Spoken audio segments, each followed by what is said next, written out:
morning students. Today we are going to see about the adoption. क्या होता है adoptions? चलो मैं एक छोटा सा एक कहानी बताती हूँ. ठीक है, मेरी फ्रेंड थी रंजनी एंड सुनैना. ठीक है, मेरे दो दोस्त थे रंजनी एंड सुनैना. चलो दोनों के घर पे रंजनी के अलावा एक छोटा सा एक बच्चा भी आया था. अचानक ही आया. जब रंजनी की फर्स्ट स्टैंडर्ड सेकंड स्टैंडर्ड में पढ़ रही थी तो अचानक उनके घर पे एक छोटा सा बच्चा आया कि 1 साल का बच्चा आया. रंजनी से संजना ने पूछा रंजनी से, रंजनी ये कौन है आपके घर पे छोटा सा बच्चा, किसका बच्चा है ये? रंजनी ने बोला ये मेरा भाई है, ये अचानक मम्मी पापा ने कहीं से लाए थे. पर वो अब मेरे साथ खेलता है, मेरे साथ ही रहता है, मैं उसको खिलाती हूँ, मैं उसके साथ खेलती हूँ, तो हाँ मैं बहुत एंजॉय करती हूँ उसके साथ. ये मेरा भाई है. ठीक है, अब सुनैना को इतना मालूम नहीं था कि भाई है, इतना दिन कहाँ था वो, क्यों था, तो एक छोटे से बच्चों को इतना मालूम नहीं होता है. उनके मम्मी पापा ने एक ट्रस्ट पर जाकर, जैसे आप बहुत सारे अनाथ आश्रम होता है वहाँ पर जाकर एक बच्चे को गोद लिया.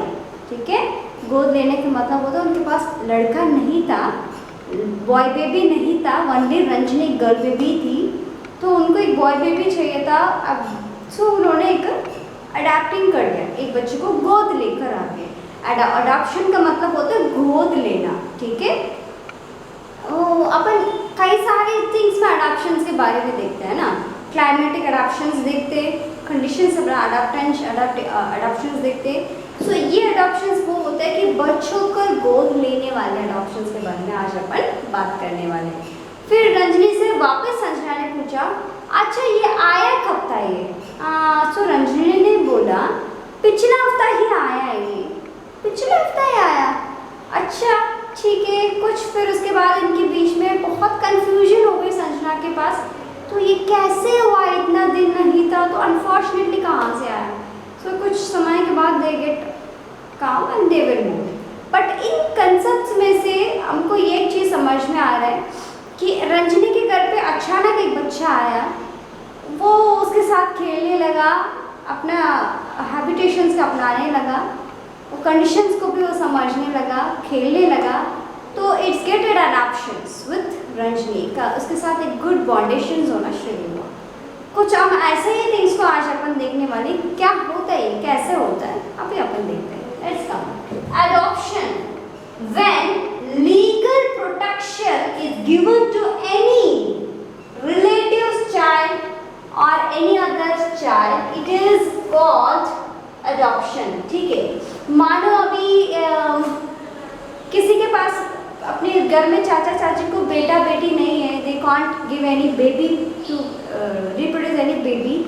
अब मानो आपके घर पे 3 बच्चे हैं, आपके मम्मी पापा को 3 बच्चे हैं, जो आपको छोटा भाई को उन्होंने गोद दिया, बिल्कुल राइट्स और एक्ट्स के साथ दिया उन्होंने, तो दिस इज अडॉप्शन. ठीक है, तो उन्हीं को पूरा उनको ही दे दिया. ठीक है, and who resemble with whom physical characteristic habitats. हम यहाँ पर 3 चीज़ों को और देखने वाले हैं. First of, who resembles with whom, physical characteristics and habits. Who resembles with whom, resembles क्या होता है? रिसेम्बल्स वो होता है यदि मैं अपने पूरे शारीरिक रूप से मैं अपने नाना नानी को, दादा दादी को, या मेरे घर के पापा को, मम्मी को, या उनके घर में कोई रिश्तेदारी रिलेशनशिप में किसी का फेस जैसा मेरा फेस होना चाहिए, किसी का आंख, यदि मेरी नानी का आंख गोल है तो मेरा भी सेम है, तो मैं क्या बोलूँगी, मेरे आंख मेरी नानी जैसे है और मेरे हाथे मेरे पापा जैसे हैं. मैं हर एक कंडीशंस को, हर एक कैरेक्टरिस्टिक्स को मैं मेरे रिलेटिव से बताऊँगी. हाँ, कुछ ऐसा भी बात होता है कि हर एक चीज़ों के लिए हम कैरेक्टरिस्टिक्स बताते हुए आते हैं. ठीक है, मेरी आंख नानी के जैसे, मेरे आईज, मेरे नोज, मेरे ईयर्स. अगर किसी का ईयर्स चिपका हुआ भी होता तो भी कहते हैं कि दादी जैसे बिल्कुल चिपकी हुई है. ठीक है, ये सारे फिजिकल कैरेक्टरिस्टिक्स को बताता है. ठीक है, अब मुंह से लेकर, किसी को बाल से लेकर, अपने फिंगर से लेकर, अपना पैर को फीट से लेकर, सब चीज़ वो अपने मम्मी पापा से या अपने ग्रैंडमा से हम बिल्कुल ही हम संबंधित होते हैं, ठीक है। यदि आपके घर में एक छोटा सा बच्चा भी आता है तो उसको नाक देखो, उसका आईज देखो, उसके सारे चीक्स देखो, वो अपने घर पे देखो उसकी मम्मी का कैसा है, उसका कैसा है, आप इसको सर्च करना, ठीक है। आप अपना ही मम्मी अपना फोटोज रख के आपके खुद का ही आप सर्च करके देखना कि क्या क्या मिला जुला है, ठीक है। Second one, third one is the physical characteristics, ठीक है। मैंने फर्स्ट वन ये बोला कि रिसेम्बल्स मतलब मैं किसके जैसी हूँ, ठीक है। Physical characteristics. अब हैबिट्स क्या होता है, मानो मुझे बहुत ज़्यादा गुस्सा आता है, ठीक है। मेरा बेटा से पूछूंगा मम्मी को तो बहुत ज़्यादा आता है, मुझे भी आएगा गुस्सा। सो माई कैरेक्टर इज पूरे मेरा बेटे को रहेगा, ठीक है। यदि मुझे वो गुस्सा वाला पोर्शन, मुझे वो गुस्सा वाला कैरेक्टर्स होता है तो ऑफकोर्स मेरी फैमिली में भी किसी को होना चाहिए ना। यदि मेरे पापा गुस्सा वाला होना चाहिए या तो मेरी मम्मी गुस्सा वाले होना चाहिए।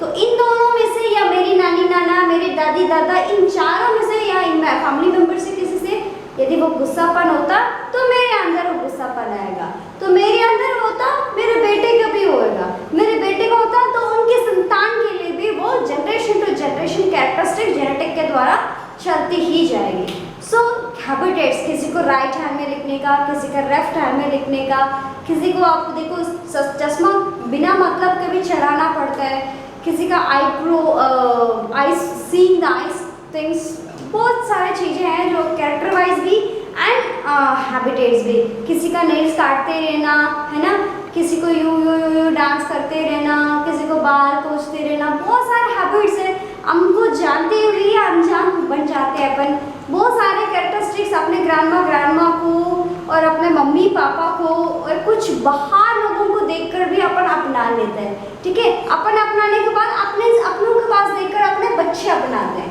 सो इतना बड़ा कहानी हो जाता है ये।